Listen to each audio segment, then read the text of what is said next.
Class 12 তৃতীয় সেমিস্টারের রাষ্ট্রবিজ্ঞান আছে আর তোমাদের আন্তর্জাতিক সম্পর্কে ধারণা থাকবে না, এটা হতেই পারে না।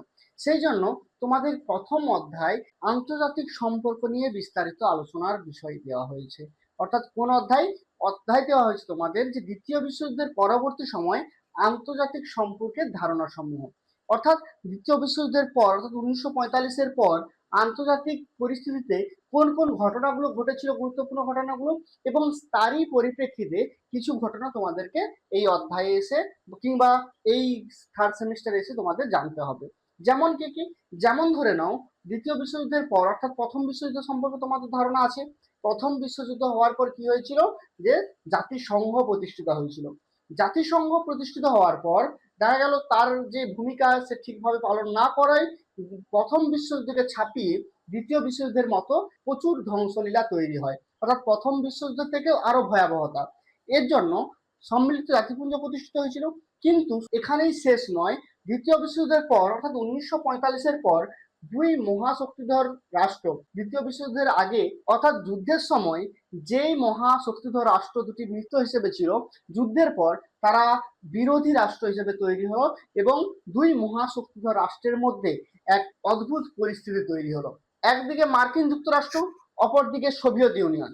এই দুই মহাশক্তিধর রাষ্ট্র সরাসরি কোনো যুদ্ধে না গিয়ে একে অপরের বিরুদ্ধে যে শত্রুতা, যে উত্তেজনা এবং যে প্রতিযোগিতায় লিপ্ত হয়েছিল, সেই পরিস্থিতিকেই আন্তর্জাতিক সম্পর্কের ক্ষেত্রে বা আন্তর্জাতিক রাজনীতিতে ঠান্ডা লড়াই হিসেবে চিহ্নিত করা হয়েছে। অর্থাৎ দুই মহাশক্তিধর রাষ্ট্র, একদিকে সোভিয়েত ইউনিয়ন, অপরদিকে মার্কিন যুক্তরাষ্ট্র, এই দুই মহাশক্তিধর রাষ্ট্র সরাসরি বা প্রত্যক্ষভাবে যুদ্ধে না গিয়ে এক স্নায়বিক যুদ্ধ তৈরি হয়েছিল, এক যুদ্ধহীন যুদ্ধ হয়েছিল যেখানে রক্তক্ষরণ নেই, কিন্তু এমন পরিস্থিতি তৈরি হয়েছিল যেটা যুদ্ধের থেকেও হয়তো আরো বেশি ভয়াবহতা বা আরো বেশি প্রভাব ফেলেছিল।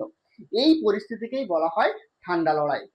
তোমাদেরকে ছোট্ট করে একটু বিষয় তোমাদেরকে একটু দেখিয়ে দিচ্ছি যে দ্বিতীয় বিশ্বযুদ্ধের পর এখানে মনে রাখার বিষয় যেগুলো যেগুলো থেকে প্রশ্ন হতে পারে দেখে নাও। সবার প্রথম দুটো দেশ মনে রাখবে মহাশক্তিধর শিবির, একটা একদিকে আছে সোভিয়েত ইউনিয়ন, অপরদিকে মার্কিন যুক্তরাষ্ট্র। কোন সময়ের সূচনা? দ্বিতীয় বিশ্বযুদ্ধের পরবর্তী সময় অর্থাৎ 1945-এর পর। দ্বিতীয় বিশ্বযুদ্ধ শেষ হওয়ার পর কি হয়েছিল? রাজনীতিতে এক অদ্ভুত পরিস্থিতি তৈরি হয়েছিল যেখানে দুই মহাশক্তিধর রাষ্ট্র অর্থাৎ সোভিয়েত ইউনিয়ন এবং মার্কিন যুক্তরাষ্ট্র এরা একে অপরের সঙ্গে বিরোধী মনোভাব তৈরি হয়, বিরোধী আদর্শ তৈরি হয়, শত্রুতাপূর্ণ মনোভাব তৈরি হয় এবং এর পাশাপাশি বিভিন্ন উত্তেজনা এবং এক প্রতিযোগিতা তৈরি হয় আন্তর্জাতিক মহলে। সেই পরিস্থিতিকেই কি বলা হয়? ঠান্ডা লড়াই। এবং এই ঠান্ডা লড়াই সম্পর্কে একটা মজার একটা বিষয় আছে, বা এই ঠান্ডা লড়াই শব্দটির ইতিহাস বেশ একটু মজার, সেটা আমি তোমাদের জানিয়ে দিচ্ছি। দেখো, সবার প্রথম 1947 সালে মার্কিন বারুদ ব্যবসায়ী বা রাজনৈতিকবিদ বার্নার্ড বারুদ প্রথম ঠান্ডা লড়াই শব্দটি ব্যবহার করেন। তার পরবর্তী সময় বিশিষ্ট সাংবাদিক ওয়াল্টার লিপম্যান তার যে মূল বই অর্থাৎ দ্য কোল্ড ওয়ার নামক বইয়ে এই শব্দটি ব্যবহার করেন এবং বিশ্বজুড়ে জনপ্রিয়তা লাভ করে বা বিশ্বজুড়ে এর কি হয়? এই শব্দটি পরিচিত পায়। তার মতে এই লড়াই কোনো রক্তক্ষয়ী লড়াই নয়, এই লড়াই ছিল এক স্নায়বিক যুদ্ধ। ক্লিয়ার হলো? তাহলে কি হলো? এখান থেকে কি কি পেলাম? এক সোভিয়েত ইউনিয়ন এবং মার্কিন যুক্তরাষ্ট্র দুই মহাশক্তিধর রাষ্ট্র ছিল যারা দুদিকে লিডার হিসেবে বসেছিল এবং দ্বিতীয় বিশ্বযুদ্ধের পরে এর সূচনা ঘটেছিল, অর্থাৎ 1945-এর পরে কিন্তু এই পরিস্থিতির সূচনা হয়।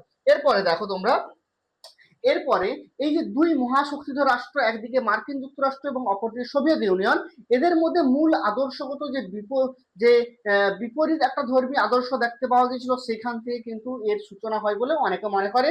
যেগুলো বিষয়গুলো একটু সংক্ষেপে তোমাদেরকে জানিয়ে দিচ্ছি কোন কোন বিপরীত আদর্শ। সবার প্রথম যদি দেখো যে মার্কিন যুক্তরাষ্ট্র, যাদের মূল আদর্শ কি ছিল? যাদের মূল আদর্শ ছিল কিন্তু পুঁজিবাদ এবং গণতন্ত্র। তারা পুঁজিবাদ এবং গণতন্ত্রে বিশ্বাসী ছিলেন, যার মূল বিষয় ছিল মুক্ত বাজার এবং ব্যাপক ব্যক্তি স্বাধীনতা।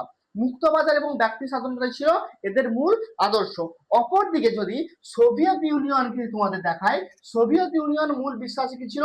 চার বিশ্বাস করতো যে সমাজতন্ত্র এবং সাম্যবাদী। সমাজতন্ত্র এবং সাম্যবাদে বিশ্বাস করায় এরা শ্রেণীহীন সমাজ বিপ্লবে এরা বিশ্বাস করত। শ্রেণীহীন সমাজে এরা বিশ্বাস করত যে কোনো সমাজের মধ্যে কোনো শ্রেণী থাকবে না, ভেদাভেদ থাকবে না, সবাই একসাথে তারা মিলেমিশে বসবাস করবে, এই শ্রেণীহীন সমাজে এরা বিশ্বাস করত। এবং অপরদিকে মার্কিন যুক্তরাষ্ট্র কি করে, সারা বিশ্বে পুঁজিবাদ এবং গণতান্ত্রিক ব্যবস্থাকে ছড়িয়ে দেওয়ার চেষ্টা করে। অপরদিকে সোভিয়েত ইউনিয়ন সারা বিশ্বে তাদের সাম্যবাদ এবং সমাজতান্ত্রিক প্রভাবকে ছড়িয়ে দেওয়ার চেষ্টা করে। এই যে দুয়ের বিপরীতগামী আদর্শ, এই আদর্শ থেকেই সূচনা হয় ঠান্ডা লড়াই। এছাড়াও আরো অনেক কারণ আছে, আমরা ধীরে ধীরে একে একে জানবো। সবার প্রথম আমরা আদর্শগুলো জানলাম।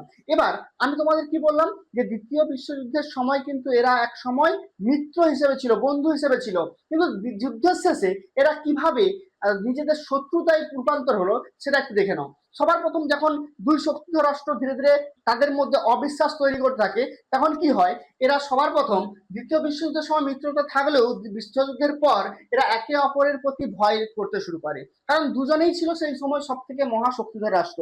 এবং যখন আমেরিকা জাপানের উপর যখন পারমাণবিক বোমা ফেলেছিল, তখন সোভিয়েত ইউনিয়ন নিজের একটু আতঙ্কিত হয়ে পড়েছিল, হয়তো হয়তো মার্কিন যুক্তরাষ্ট্র কোনো না কোনো সময় যদি তাদের সঙ্গে এরকম সমস্যা তৈরি হয়, এই ধরনের কাজ করতে পিছু পা হবে না। ফলত এক আতঙ্ক, এক ভয় ছিল। অর্থাৎ সবার প্রথম পারস্পরিক অবিশ্বাস তৈরি হয়েছিল।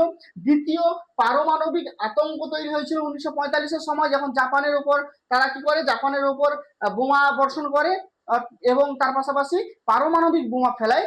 তখনই কিন্তু এই আতঙ্কটা আরো বেশি চরমে উঠে যায় সোভিয়েত ইউনিয়নের কাছে। এরপর যে বিষয়টা আছে সেটা হচ্ছে অর্থনৈতিক কৌশল। বিভিন্ন সময় মার্কিন যুক্তরাষ্ট্র কি করতো, ইউরোপের দেশগুলোকে অর্থ এবং সামরিক সহযোগিতাকে দিয়ে নিজের মধ্যে একটা জোট তৈরি করতে থাকে, এবং এর ফলে সোভিয়েত ইউনিয়ন নিজেদেরকে খুব বেশি একটা সুরক্ষা বোধ করেনি, যার জন্য কিন্তু এই ধরনের পরিস্থিতি হতে আস্তে আস্তে লক্ষ্য করা যায়। এছাড়াও তোমাদের আরো বিষয় কিছু জানাবো, যেগুলো তোমাদের এবারের পরীক্ষার জন্য মানে প্রস্তুতি নিতে অনেকটা সহজ হয়ে যাবে। যে এই যে লড়াই, এই লড়াই কিভাবে ধীরে ধীরে রূপ নিয়েছিল, সেই রূপের জন্য বেশ কিছু তোমাদের বৈশিষ্ট্য দেখাচ্ছি, যেগুলো থেকে জানতে পারবে যে কিভাবে এই যুদ্ধ সরাসরি সংঘাতে না গিয়ে কিভাবে ধীরে ধীরে ধীরে ধীরে প্রভাব বৃদ্ধি করে এবং সমস্ত বিশ্বে সমস্ত দেশের মধ্যে এর প্রভাব পড়তে থাকে। দেখো, সবার প্রথম এই যুদ্ধ কোনো সরাসরি যুদ্ধ ছিল না।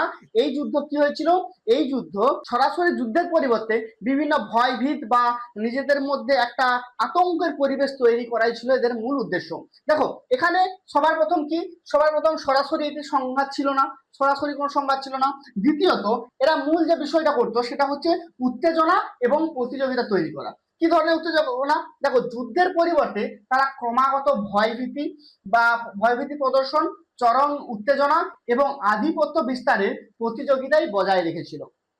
কি হলো, এরা তাহলে উত্তেজনা এবং প্রতিযোগিতার মধ্যেই সীমাবদ্ধতা ছিল, কোনোভাবে সরাসরি যুদ্ধে কিন্তু জড়িয়ে পড়েনি। প্রত্যক্ষভাবে না জড়িয়ে পড়লেও এরা কি করে, এদের যে আদর্শগত লড়াইয়ের জন্য এরা পরোক্ষভাবে কিন্তু জড়িয়ে পড়েছিল। দেখো, আদর্শগত এদের মধ্যে পার্থক্য কিছু মতাদর্শ দেখতে পাওয়া যায়, এদের মধ্যে আদর্শগত বেশ কিছু সংঘর্ষ দেখতে পাওয়া যায়, যেটা আমি কিছুক্ষণ আগেই বললাম।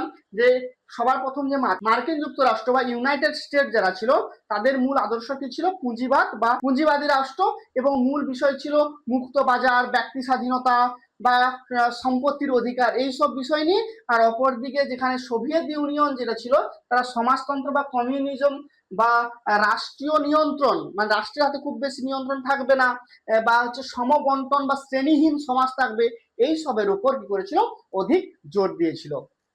এরপরে দেখো তোমরা, এরপরে এই যে বিশ্ব এখন দুদিকে আস্তে আস্তে ভাগ হয়ে যায়। একদিকে ছিল মিত্র শক্তি, অপরদিকে অক্ষ শক্তি। মহা যে শক্তিধর রাষ্ট্রগুলো ছিল, একদিকে সোভিয়েত ইউনিয়ন, আরেকদিকে মার্কিন যুক্তরাষ্ট্র। কিছু রাষ্ট্র মার্কিন যুক্তরাষ্ট্রের সঙ্গে যোগদান করে, আবার কিছু রাষ্ট্র সোভিয়েত ইউনিয়নের সঙ্গে যোগদান করে। মার্কিন যুক্তরাষ্ট্র এবং সোভিয়েতের মধ্যে আলাদা আলাদা যে জোট তৈরি হয়েছিল, যার জন্য পুরো বিশ্ব কিন্তু দুটি জোটে ভাগ হয়ে গেছিল। একদিকে ছিল মিত্র শক্তি অর্থাৎ মার্কিন যুক্তরাষ্ট্রের অধীনে বিভিন্ন রাষ্ট্রগুলো, অপরদিকে অক্ষ শক্তি সোভিয়েত ইউনিয়নের অধীনে সমস্ত রাষ্ট্রগুলো। দেখো, এই যে মার্কিন যুক্তরাষ্ট্রের অধীনে যে সকল রাষ্ট্রগুলো ছিল, তারা একটা সামরিক জোট গঠন করে, যেই জোটটার নাম হচ্ছে ন্যাটো। সবার প্রথম মার্কিন যুক্তরাষ্ট্রের অধীনে বেশ কিছু রাষ্ট্র নিয়ে ন্যাটো জোট গঠন করা হয়, ন্যাটো জোট গঠন করা হয়। এবং তার অপোজিটে অর্থাৎ সোভিয়েত ইউনিয়ন তখন কি করে, তার কিছু মিত্র রাষ্ট্রগুলোকে নিয়ে তৈরি করে ওয়ার্স চুক্তি।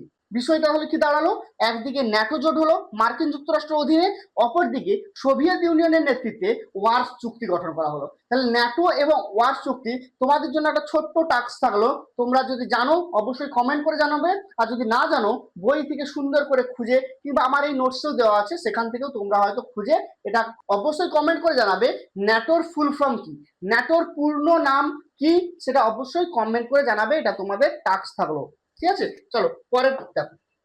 এরপর এদের মধ্যে কি ছিল, এদের মধ্যে পারমাণবিক অস্ত্র প্রতিযোগিতা তৈরি হয়েছিল। সেই সময় পারমাণবিক অস্ত্র তৈরির ভয়াবহ প্রতিযোগিতা শুরু হয়, কারণ দুজনের মধ্যে প্রতিযোগিতা হচ্ছিল, দুটি মহাশক্তিধর রাষ্ট্রের মধ্যে কার কাছে বেশি পারমাণবিক অস্ত্র বেশি সঞ্চয় হবে এবং নিজেদেরকে তারা সামরিক দিক থেকে শক্তিশালী এবং মজবুত এবং আরো আরো শক্তিশালী হয়ে উঠবে। তাহলে এই যে প্রতিযোগিতায় মরিয়া হয়ে উঠেছিল, এর ফলেও বিশ্ব রাজনীতি কি যুদ্ধ পরিবেশের এক পরিস্থিতি গ্রহণ করেছিল, কিন্তু যুদ্ধ হয়নি। এরপর দেখো, এরপর হচ্ছে মনস্তাত্ত্বিক ফ্রন্ট বা একটা এক প্রকারের এমন প্রচার, এমন মিথ্যা প্রোপাগান্ডা দুজনের মধ্যে ছড়াচ্ছিল, যার ফলে পুরো আন্তর্জাতিক মহল একদম উত্তপ্ত হয়ে গিয়েছিল। এদের মধ্যে কি ধরনের একে অপরকে দোষারোপ করতে থাকে, একে অপরকে সন্ত্রাসবাদ হিসেবে প্রমাণ করতে থাকে এবং মিথ্যা প্রোপাগান্ডা এরা বা মিথ্যা সংবাদ এরা প্রচার করতে থাকে, মিথ্যা সংবাদ এরা প্রচার করতে থাকে। একদিকে মার্কিন যুক্তরাষ্ট্র কি বলে, মার্কিন যুক্তরাষ্ট্র বলে আমরা হচ্ছি পুঁজিবাদী রাষ্ট্র এবং আমরা সকলের সমান অধিকারের কথা বলছি, সকলের ব্যক্তি স্বাধীনতার কথা বলছি। এবং সমাজতন্ত্র কি ছিল, সমাজতন্ত্র এক প্রকারের স্বৈরতন্ত্র হিসেবে চিহ্নিত হয়েছিল বা স্বৈরতন্ত্র হিসেবে তাদেরকে প্রমাণ করতে চেয়েছিল। এবং অপরদিকে সমাজতন্ত্র কি চেয়েছিল, তারা চেয়েছিল শ্রেণী শোষণ থেকে প্রকৃতপক্ষে মুক্তি, এবং সেখানে দেখানো হয়েছিল পুঁজিবাদ কিভাবে শোষণের মাধ্যমে সমস্ত মানুষকে শোষণ করে নিজেরা একদম উঁচু লেভেলে থাকতে চায়, কিভাবে শ্রেণীহীন সমাজ বানানো যাবে সেই দিকে কি করেছিল সমাজতন্ত্ররা দেখাতে চেয়েছিল। এবং পুঁজিবাদকে তারা একদম সম্পূর্ণভাবে তীব্র বিরোধিতা করেছিল, তাদেরকে একদম সন্ত্রাসবাদ হিসেবে বা স্বৈরাচার হিসেবে তাদেরকে আখ্যা দিয়েছিল। ক্লিয়ার হলো? তাহলে একদিকে এরা তাদেরকে দোষারোপ করছে, অপরদিকে এরা ওদেরকে দোষারোপ করছে, এইভাবে এক প্রকারের প্রচার এভাবে চলতে থাকে, ঠিক আছে। তারপরে দেখো, এই যে ঠান্ডা লড়াই, এরা সরাসরি নিজেদের মধ্যে যুদ্ধ করছে না, এরা প্রত্যক্ষভাবে যুদ্ধে না জড়ে এরা পরোক্ষভাবে যুদ্ধে জড়ছে। কিভাবে পরোক্ষভাবে যুদ্ধে জড়ছে দেখো, এই যে মার্কিন যুক্তরাষ্ট্র এবং সোভিয়েত ইউনিয়ন অন্য রাষ্ট্রকে বিভিন্ন অর্থ, বিভিন্ন অস্ত্র সহযোগিতার মাধ্যমে তাদেরকে নিজেদের মধ্যে লড়াই করছে এবং নিজেরা খুঁটি হয়ে দাঁড়াচ্ছে তাদের কাছে, তাদেরকে অস্ত্র সহযোগিতা দিচ্ছে, তাদেরকে অর্থ সহযোগিতা দিচ্ছে, এভাবে পুরো যুদ্ধটা পরিচালনা করছে এবং নিজেরা কিন্তু সেভাবে যুদ্ধে লড়াই করছে না। এবং এই ধরনের যদি উদাহরণ তোমরা দেখো, সাউথ কোরিয়া এবং নর্থ কোরিয়ার যুদ্ধেও কিন্তু এদেরই মদত ছিল, এই দুই মহাশক্তিধরের কিন্তু মদত ছিল। এছাড়াও যদি ভিয়েতনাম সংকট দেখো, সেখানেও কিন্তু এর একটা বড় উদাহরণ হিসেবে দেখতে পারো। তাহলে উদাহরণ হিসেবে দুটো দেখলাম, দুটো বলে রাখলাম, তোমরা চাইলে বই থেকে আরো ভালো কিছু দেখতে পারো। এরপর দেখো চূড়ান্ত পরিণতি কি হয়। চূড়ান্ত পরিণতি হিসেবে তোমরা সহজে জেনে রাখবে পুরো বিশ্ব দুটি শিবিরে ভাগ হয়ে গিয়েছিল, একদিকে মার্কিন যুক্তরাষ্ট্রের জোট, অপরদিকে সোভিয়েত ইউনিয়নের জোট। তাহলে মার্কিন যুক্তরাষ্ট্র এবং সোভিয়েত জোটের এই দুই জোটের জন্য বাকি রাষ্ট্রগুলো তাদের সঙ্গে যোগদান করায় পুরো বিশ্ব দুটি জোটে ভাগ হয়ে গিয়েছিল বা দুটি বিশ্বে বিভক্ত হয়ে গিয়েছিল। একদিককে বলা হয় মিত্র শক্তি, অপর দিককে বলা হয় অক্ষ শক্তি। একদিককে বলা হয় মিত্র শক্তি, অপর দিককে বলা হয় অক্ষ শক্তি।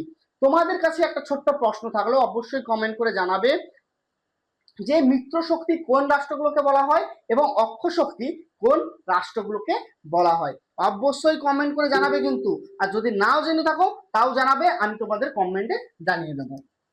চলো এরপরে দেখো, এক নজরে দেখে নাও যে ঠান্ডা লড়াইয়ের সময় কি কি বিষয়গুলো ঘটেছিল। এখানে কোনো সরাসরি যুদ্ধ হয়নি, কেবল উত্তেজনা এবং প্রতিযোগিতা ছিল।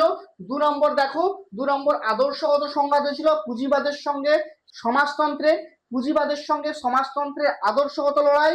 এছাড়াও দেখো এর ফলে সামরিক জোট কিছু তৈরি হয়েছিল, একদিকে ন্যাটো হয়েছিল, অপরদিকে ওয়ার্স চুক্তি হয়েছিল। আবারও তোমাদেরকে আরেকটা টাস্ক দিলাম যে ন্যাটো কাদের জোট ছিল আর ওয়ার্স চুক্তি কাদের জোট ছিল, অবশ্যই কমেন্ট করে জানাবেন। এরপর দেখো 4 নম্বর পয়েন্ট যেটা আছে সেটা হচ্ছে অস্ত্র প্রতিযোগিতা। পারমাণবিক শ্রেষ্ঠত্বের লড়াই হয়েছিল, যে কোন রাষ্ট্র পারমাণবিক ক্ষমতায় বেশি শ্রেষ্ঠত্ব অর্জন করতে পারে। তো এই প্রতিযোগিতার ফলেও কিন্তু এই যে সিচুয়েশনটা, এই এই যে পরিস্থিতিটা, এই মহলটা কিন্তু আরো গরম হয়ে গিয়েছিল। এরপর এই পরিস্থিতির ফলে মিথ্যা প্রোপাগান্ডা কিন্তু ফেলাতে থাকে, অর্থাৎ মিথ্যা প্রচার চলতে থাকে যে কে শ্রেষ্ঠ, কে বেশি, কে সন্ত্রাসবাদ, কে শ্রেষ্ঠ, কে ভালো, কে খারাপ, এই ধরনের প্রচার কিন্তু এরা করতে পারে। এছাড়াও এটা ছায়া যুদ্ধ ছিল। ছায়া যুদ্ধ বলতে নিজেরা ছায়া হিসেবে দাঁড়িয়েছিল, অন্যদেরকে লড়াই করতে সহযোগিতা করেছিল। ঠিক আছে, যেমন ভিয়েতনাম, কোরিয়া, এই সকল যুদ্ধগুলো তোমরা দেখতে পারো। এরপর দেখো, এরপর যেটা জানতে হবে যে সরাসরি অস্ত্রের বদলে কোন কোন কৌশল ব্যবহার করা হয়েছিল। সবার প্রথম প্রচার কৌশল বা প্রচার যুদ্ধ। এরপর অস্ত্র প্রতিযোগিতা, নিজেদের মধ্যে কি হয়, অস্ত্র ভান্ডার তৈরি করতে থাকে, অস্ত্র প্রতিযোগিতা হতে থাকে। এরপর পরোক্ষ যুদ্ধ, কোনো প্রত্যক্ষভাবে যুদ্ধ হয়নি, এরা পরোক্ষভাবে যুদ্ধ করেছিল, অন্যদেরকে লড়তে সহযোগিতা করেছিল। এরপরে যেটা হয়েছিল সেটা হচ্ছে সামরিক জোট গঠন হয়েছিল। বললাম দুই শক্তিধর রাষ্ট্রের মধ্যে বেশ কিছু সামরিক জোট গঠন হতে থাকে। এরপর দেখো, এরপর যে পরিস্থিতি তৈরি হয় তোমাদেরকে বললাম যে রাষ্ট্র বিশ্ব দুটি শিবিরে ভাগ হয়ে যায়, অর্থাৎ দ্বিমেরুকরণের আবির্ভাব ঘটে। দ্বিমেরুকরণ তোমাদের আছে, যে এই দ্বিমেরুকরণ একদিকে মার্কিন শিবিরের অধীনে যে মিত্র শক্তি, অপরদিকে সোভিয়েত ইউনিয়নের শিবিরে অক্ষ শক্তি। এই দুমেরু বিশ্ব কিভাবে গড়ে উঠেছিল এবং তার যে প্রভাব পড়েছিল কি কি, সেগুলো আমরা পরের ভিডিওতে আরো বিস্তারিতভাবে জানবো। শুধু এটুকু জেনে রাখো, ঠান্ডা লড়াইয়ের যে প্রভাব, সেই প্রভাবেই দুমেরু বিশ্ব গড়ে উঠেছিল, একদিকে মার্কিন যুক্তরাষ্ট্র, অপরদিকে সোভিয়েত ইউনিয়নের শিবির। ঠিক আছে, এটা কিন্তু তোমাদের আলাদা করে আবার ভালো করে পড়তে হবে, কারণ তোমাদের ঠান্ডা লড়াই প্রথম আছে, তারপর দ্বিমেরুকরণ আছে, তারপর জোট নিরপেক্ষ আন্দোলন আছে। তাহলে এই তিনটেই তোমাদের আলাদা আলাদা জানতে হবে। এরপর দেখো, এই যে দ্বিমেরুকরণ বিশ্ব, কিছু কিছু সদ্য স্বাধীনতা প্রাপ্ত রাষ্ট্র ছিল যারা কোনো শিবিরে, না মার্কিন যুক্তরাষ্ট্র শিবির আর না সোভিয়েত ইউনিয়নের শিবিরে যোগদান করে, তারা একদম নিরপেক্ষভাবে থাকে, যারা পরবর্তী সময় আন্দোলন করেছিল যাতে পুরো বিশ্ব শান্তিতে থাকে, যাতে শান্তির বার্তা বহন করতে থাকে। তার সেই সকল সদ্য স্বাধীনতাপ্রাপ্ত রাষ্ট্রগুলো যে আন্দোলন করেছিল তার নাম হচ্ছে জোট নিরপেক্ষ আন্দোলন। কি যে আন্দোলন বললাম, জোট নিরপেক্ষ আন্দোলন। এরপরে আমরা জোট নিরপেক্ষ আন্দোলন সম্পর্কে আরো বিস্তারিতভাবে জানবো। এছাড়াও এই ঠান্ডা লড়াইয়ের যে পর্ব, সেই পর্বগুলো সম্পর্কে জানবো, কিভাবে প্রতিটি পর্বে, প্রতিটি পর্যায়ে ধীরে ধীরে ধীরে ধীরে এই ঠান্ডা লড়াই বিবর্তন হয়েছিল। এছাড়াও দেতাত পর্ব সম্পর্কে আমরা পরে জানবো। দেতাত কথার অর্থ কি? দেতাত একটি ফরাসি শব্দ, যার মূল অর্থ হলো উত্তেজনা প্রশমন। সেই উত্তেজনা প্রশমনের মাধ্যমে দেতাতকে প্রয়োগ করে কিভাবে জোট নিরপেক্ষ আন্দোলন আরো এগিয়ে যায়, কিভাবে জোট নিরপেক্ষ আন্দোলনের আবির্ভাব ঘটে, কিভাবে ঠান্ডা লড়াইয়ের পতন হয়, সেই সমস্ত কিছুটা আমরা পরের ক্লাসে জানবো। আজকের ভিডিওতে আপাতত এটুকুই। যদি প্রথম ক্লাস তোমাদের ভালো লেগে থাকে অবশ্যই কমেন্ট করে জানাবে, লাইক করতে ভুলবে না, এবং নতুন হয়ে থাকলে অবশ্যই আমাদের অমল ক্লাসেস ইউটিউব চ্যানেলটিকে সাবস্ক্রাইব করবে। আপাতত আজকের জন্য এটুকুই। ভালো থেকো, সুস্থ থাকো, দেখা হচ্ছে পরের ভিডিওতে।